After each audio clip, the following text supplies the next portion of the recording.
Treasures can be found in some pretty strange places, and some significant antiques found in a bunker of an historic mansion at Windsor, northwest of Sydney, are about to go into the hammer. To explain, we're joined by Anthony McLeod from Lloyd's Auctions. Anthony, welcome. Give us an idea of how much is on offer and the breadth of this collection. Yes, hi Davina, thanks for having me.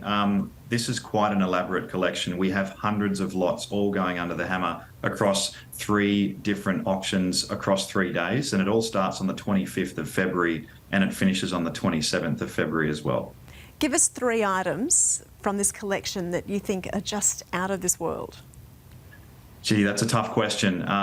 Look, honestly, in my personal opinion, I'd have to say there's something really unique for most bidders and most people interested in this sort of auction. But if I had to really narrow it down to 3, I'd have to talk about the fact that there's an army tank in the collection. Wow. There's also a Napoleon era field cannon, and there's also a genuine Japanese samurai sword, which was actually gifted to the original custodian by the then Prince of Japan, who is now the Emperor of Japan, back in 1972. It is just extraordinary that this was all tucked away in a bunker. And the backstory to this auction is really quite fascinating. Tell us about it.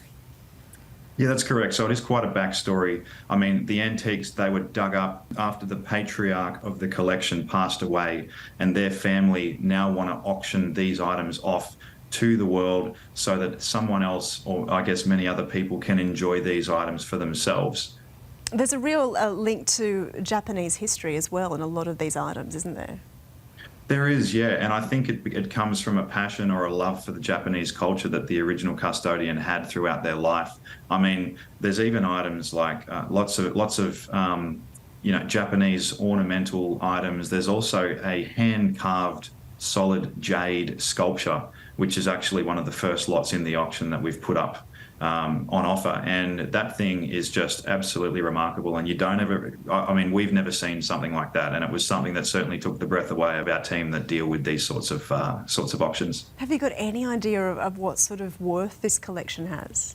I have to be quite conservative because at the end of the day, you don't really know who's going to be in the market for these sort of things. They're very unique, but we're anticipating at least a 7-figure result for the vendors, and we're anticipating a lot of traction in this auction, or these auctions, I should say.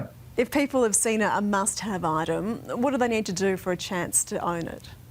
It's really easy. All they need to do is go to lloydsauctions.com.au and simply register to bid, and the rest is easy. It flows on from there. All you got to do is click that button, bid now. Anthony, thank you. Thank you so much. Well, experts say